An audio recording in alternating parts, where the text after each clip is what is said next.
Hello hi friends. आपके अपने channel अच्छो प्यारा में आप सबका स्वागत है। तो आइए विघ्नहर्ता गणपति का नाम लेकर सुनते हैं एक प्रेरणादायक कहानी। तो कहानी का शीर्षक है अपने हिस्से का भाग्य। कहानी तो आपने बहुत बार सुनी होगी, पर एक बार विचार जरूर करना।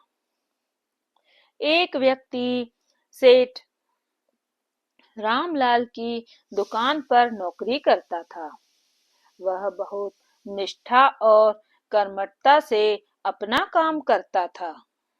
उसके काम से सेठ बहुत प्रसन्न था और सेठ द्वारा मिलने वाले वेतन से उस व्यक्ति का निर्वाह सहजता से हो जाता था। ऐसे ही दिन बीत रहे थे। एक दिन वह व्यक्ति बिना बताए काम पर नहीं आया। उसके न जाने से सेठ का काम रुक गया। तब उसने सोचा कि यह व्यक्ति इतने दिनों से इतनी निष्ठा से काम कर रहा है, मैंने कब से इसका वेतन नहीं बढ़ाया। इतने पैसों में इसका निर्वाह कैसे होता होगा। सेठ ने सोचा कि अगर इस व्यक्ति का वेतन बढ़ा दिया जाए तो यह और कर्मठता और सत्यनिष्ठा से अपना काम करेगा। उसने अगले दिन से ही उस व्यक्ति का वेतन बढ़ा दिया।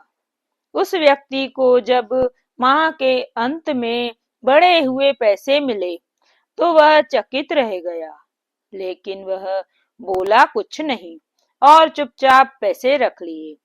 धीरे धीरे बात आई गई हो गई।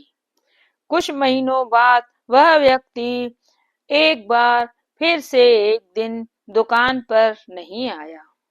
यह देख सेठ को बहुत क्रोध आया।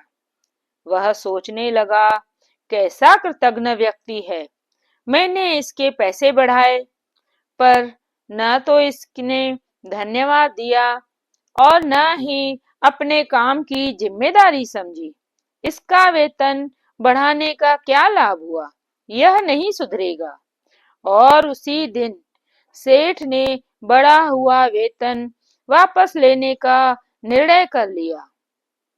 महीने के अंत में उस व्यक्ति को फिर से वही पुरानी वेतन राशि दी गई। लेकिन हैरानी की बात यह कि इस बार भी वह व्यक्ति चुपचाप रहा। उसने सेठ से जरा भी शिकायत नहीं की। यह देख सेठ से रहा न गया और वह पूछ बैठा, बड़े विचित्र व्यक्ति हो भाई।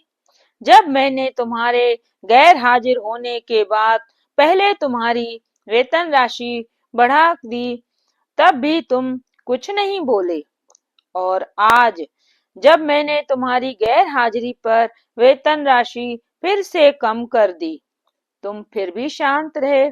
इसकी क्या वजह है? उस व्यक्ति ने उत्तर दिया, जब मैं पहली बार गैर हाजिर हुआ था तो मेरे घर एक बच्चा पैदा हुआ था। उस वक्त आपने जब मेरी वेतन राशि बढ़ाकर दी तो मैंने सोचा कि ईश्वर ने उस बच्चे के पोषण का हिस्सा भेजा है, इसलिए मैं ज्यादा खुश नहीं हुआ। जिस दिन मैं दोबारा गैर हाजिर हुआ उस दिन मेरी माताजी का निधन हो गया था। आपने उसके बाद मेरी वेतन राशि कम कर दी, तो मैंने यह मान लिया कि मेरी माँ अपने हिस्से का अपने साथ ले गई। फिर मैं इसके लिए क्यों परेशान हूँ? यह सुनकर सेठ गदगद हो गया। उसने फिर उस व्यक्ति को गले से लगा लिया और अपने व्यवहार के लिए क्षमा मांगी। उसके बाद उसने न सिर्फ उस व्यक्ति की वेतन राशि पहले जैसे कर दी, बल्कि उसका और ज्यादा सम्मान करने लगा। तो दोस्तों, हमारे जीवन में अक्सर सकारात्मक और नकारात्मक दोनों तरह की घटनाएं होती रहती हैं।